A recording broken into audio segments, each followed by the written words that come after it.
The stale, recycled air of the Salt Lake City Airport lounge pressed in on Danielle Brooks. She stood near gate B12, a familiar knot of apprehension tightening in her stomach. It wasn't the excitement of travel, but the quiet dread of it, the gamble she felt she was taking every time she flew solo with her 2 young children. Her 9-month-old daughter was a warm, fidgeting weight on her hip, while her son, Caleb, just old enough to be curious but still small enough to be easily overwhelmed, fiddled relentlessly with the zipper on his backpack. The gate agent's voice, tinny and impersonal over the loudspeaker, had already announced boarding delays 3 times. Danielle felt the subtle beads of sweat gathering along her hairline, not from the temperature, but from the internal heat of anxiety. She knew exactly how this flight was likely to go, every uncomfortable beat of it. She'd seen the scenario play out countless times in her mind, and often, in reality. The audible sighs from passengers already settled in their seats as she navigated the narrow aisle, wrestling with a car seat and bags. The quick, dismissive glances when her baby inevitably fussed, a tiny cry echoing too loudly in the confined space. People didn't always say something, but they didn't have to. The judgment was palpable, a silent current flowing beneath the surface of polite indifference. It was a weight she carried every time, a performance she was forced to give where the audience was always subtly hostile. Finally, a jolt of movement. Group 4. That was them.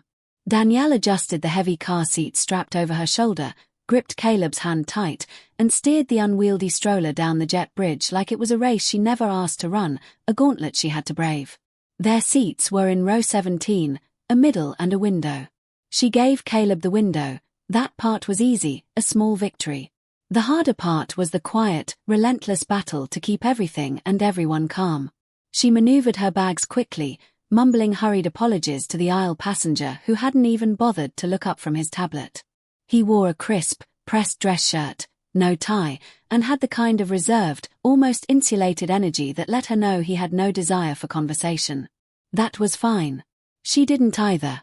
With the baby finally dozing off against her chest, her tiny breath a soft, comforting rhythm, and Caleb munching quietly on crackers, a fragile peace settled. Danielle exhaled, a short, shallow breath, the kind you take when you know it's just a momentary reprieve, a whisper of calm before the inevitable storm. She knew it wouldn't last. 10 minutes later, she heard it. A loud, deliberate sigh from behind her. She didn't turn around at first, hoping it wasn't directed at her. Perhaps she'd reclined her seat back too far, or maybe Caleb had accidentally bumped the tray behind him. But then came the second sigh, louder, more pointed, an almost theatrical expression of annoyance. Danielle glanced sideways at the man next to her, still focused on his screen, no help there. She adjusted the baby's blanket, trying to focus on the flight attendants doing their rote safety routine, willing herself to ignore it. The baby stirred, a soft whimper escaping her lips. Caleb, ever curious, tugged on Danielle's shirt, whispering, "Mommy, can I watch a show on your phone?" The fragile piece was already starting to splinter. Danielle hadn't even opened her water bottle when it started again. The man behind her let out another sigh, louder this time, followed by a derisive scoff. Then came the unmistakable sound of him shifting aggressively in his seat, his knees pushing into the back of hers. It was deliberate, a calculated jab, not hard enough to complain to the flight crew, but just enough to send a clear, hostile message. Danielle instinctively leaned slightly to her right, whispering to Caleb, "Sit still, baby. Don't turn around, okay?" Caleb, already sensing something was off, mumbled back, "Okay," his small voice laced with quiet understanding. But kids are kids. 2 minutes later, Caleb tugged gently on the corner of her sleeve. "Mommy, what's that thing for?" he asked, pointing toward the emergency card in the seat pocket in front of him. He was just curious, asking a question like any child would, innocent and unburdened by the simmering tension around them. When he turned slightly in his seat, trying to get a better look at the back of the card, his elbow must have brushed the armrest of the man behind them. The response came instantly, sharp and cutting. "Seriously?" the man snapped, his voice slicing through the low murmur of the cabin. "Control your kid. I don't need to be part of your parenting today." Danielle froze, her mouth open for a moment, but nothing came out. A few nearby heads turned, then quickly looked away, as if they hadn't seen anything, complicit in their avoidance. Danielle gathered herself, turning halfway around, her voice hushed with a desperate politeness. "I'm sorry, he didn't mean to bump you." The man didn't care. "That's not the point," he shot back, his voice rising, venomous. "You people come on planes like it's your living room. Some of us paid good money to not be kicked in the back for 3 hours."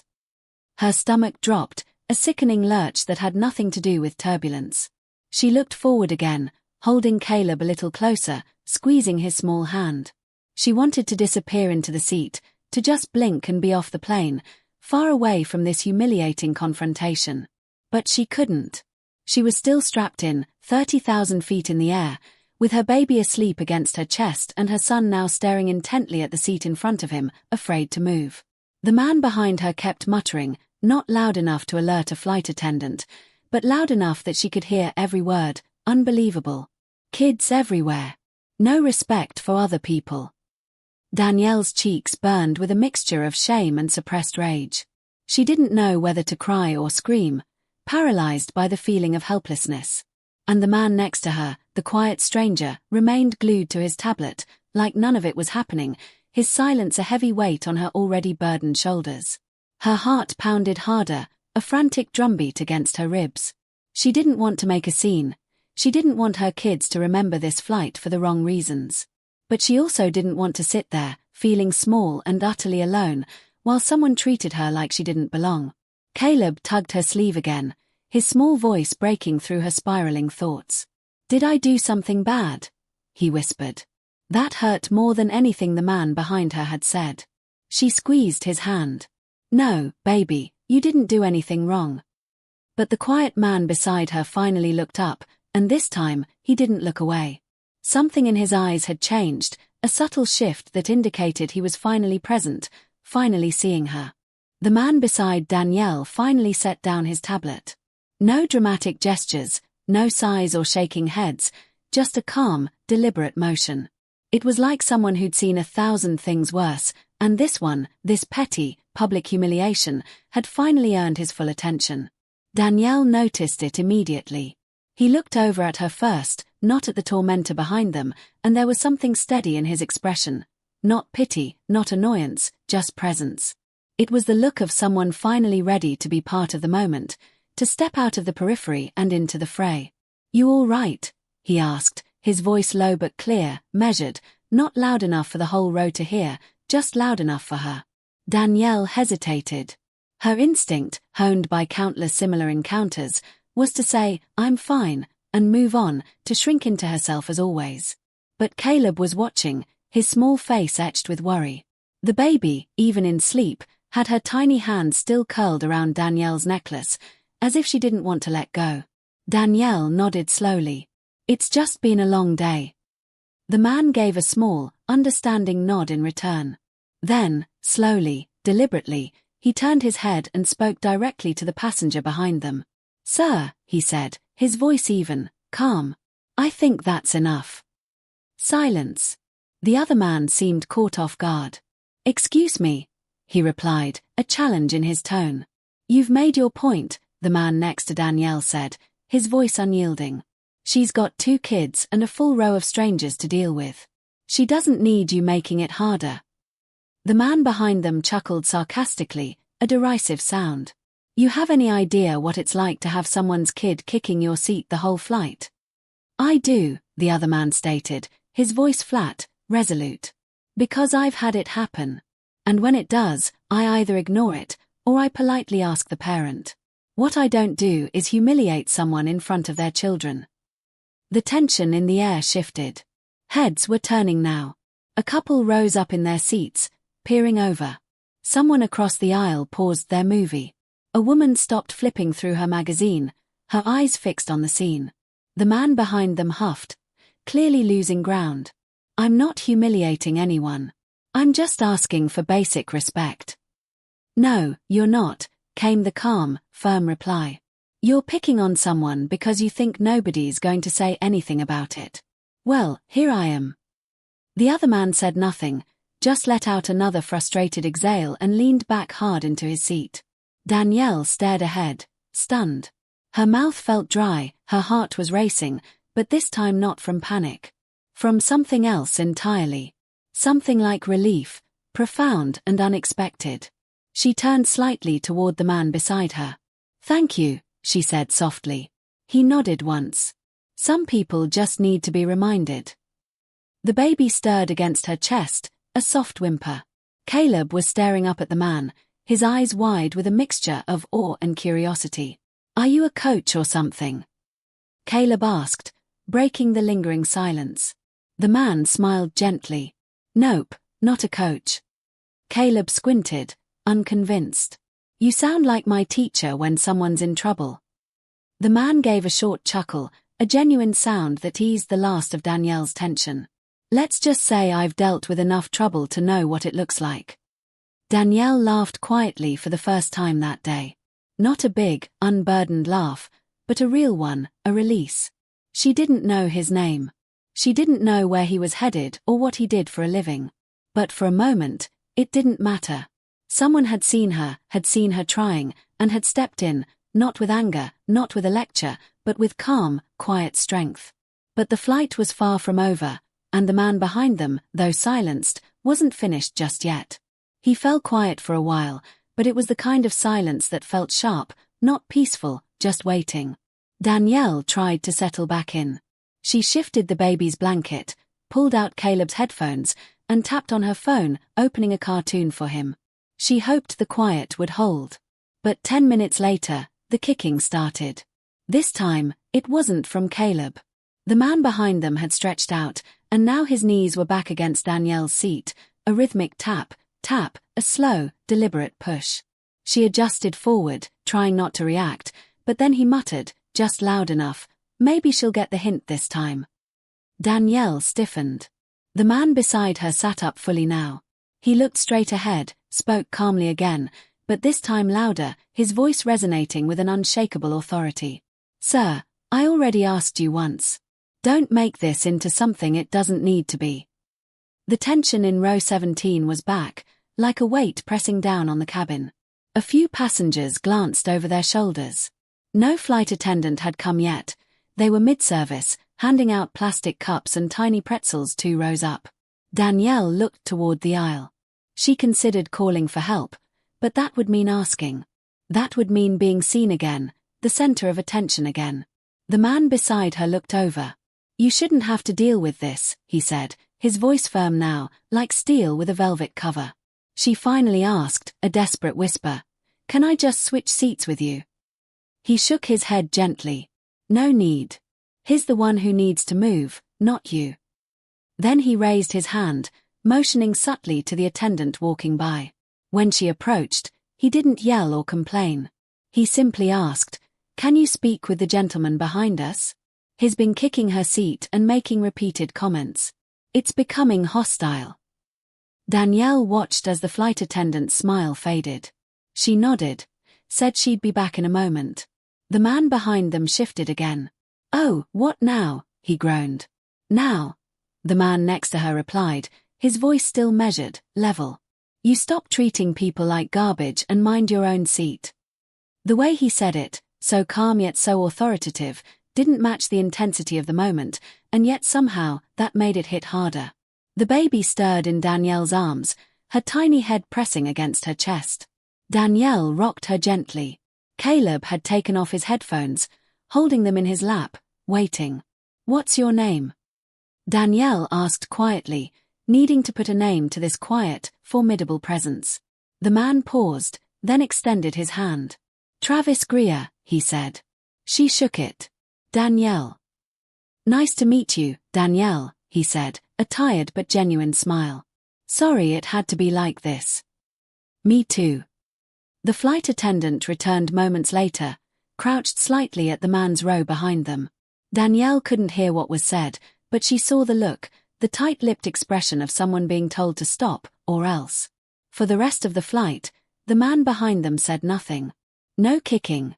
No muttering. Just silence. Danielle let out the breath she didn't realize she'd been holding. The baby stayed asleep. Caleb leaned against her side, comforted. And Travis went back to reading, like none of it had ever happened. But Danielle had a feeling this man was more than just someone who stood up for her. And she was about to find out.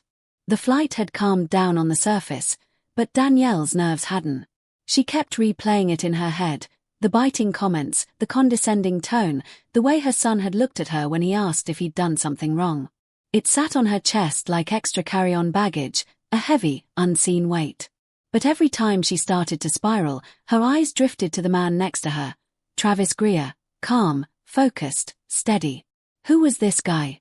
It wasn't just how he spoke, it was the way he handled it all. There was no fear, no showing off, just a quiet, almost inherent composure, like he'd been trained to stay composed under immense pressure. Caleb tugged her sleeve. "Is he a policeman?" he whispered, his eyes wide, still fixated on Travis. Danielle smiled. "I don't know, sweetie." She turned to Travis. "My son thinks you're some kind of superhero." Travis chuckled, a gentle sound. "Nope, not a coach."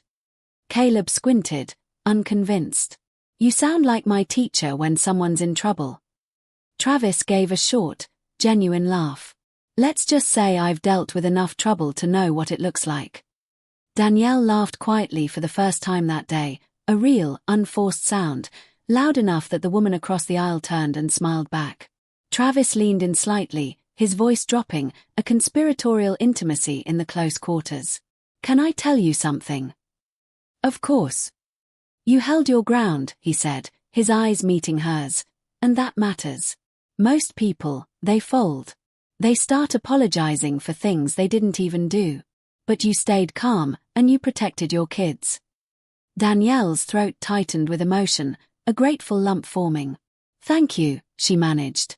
He nodded, then turned his attention back to the seat in front of him, signaling the conversation was closed, at least for now. But just as Danielle started to settle, the plane jolted, a sharp dip that made a few overhead bins rattle and drinks clink in plastic cups. Turbulence. Caleb grabbed her arm, his small fingers digging in. "Mom. It's okay, baby." The fastened seat belt sign lit up with a ding, and the captain's voice crackled over the speaker. "Folks, we've hit a bit of rough air. Should pass soon. Flight attendants, please take your seats." Danielle held on tighter, her knuckles white. The baby stirred, a soft whimper escaping her lips. Caleb leaned against her chest now, clutching his seat belt. She hated flying, always had. Not because of heights, but because once you were in that cabin, you were stuck. No pause button, no pulling over. The plane jerked again, a few passengers gasped. Travis remained calm, his hands resting on his knees, eyes forward, a picture of unflappable control. "You okay?" he asked. Danielle tried to laugh, but it came out shaky. "I don't like the whole falling through the sky thing." He smiled, a reassuring curve of his lips. "You're not falling. This plane's built for this. Turbulence feels big, but it's normal. Like hitting potholes in the air." She nodded slowly, breathing deeper, trying to absorb his calm. Travis leaned closer again. "You're not alone. You got through worse than this today." It wasn't just a line, it landed differently, a profound truth in the chaotic moment. The baby shifted again, opened her eyes, let out a soft whimper. Danielle rocked gently, her gaze fixed on Travis, drawing strength from his steady presence. Caleb closed his eyes, whispering, "It's almost over, almost over." And finally, the plane steadied. No more dips, no more bumps, just that smooth forward glide. The cabin relaxed again, the collective tension easing. People untensed. Conversations resumed. Danielle let her head fall back gently against the seat. "Thank you," she said again, quieter this time. But the landing was coming soon, and with it, something Danielle never expected to hear. The wheels touched down on the tarmac in Charlotte with a soft thump, followed by that familiar screech of brakes and a collective exhale from the cabin. Danielle hadn't realized how tightly she'd been holding her breath. Caleb looked out the window, grinning. "We made it." Danielle smiled and brushed his hair back. The baby, still in her arms, blinked slowly and yawned, stirring from her long, peaceful sleep. People were already standing, even though the seatbelt sign was still on. The man behind them unbuckled quickly, grabbing for the overhead bin with more force than necessary. He didn't say a word, offered no glance, no apology. He was just done with it. Danielle was fine with that. Let him disappear. She waited until most of the row had cleared before standing. Travis Greer remained seated beside her, calm and patient as ever. She turned to him, a wave of profound gratitude washing over her.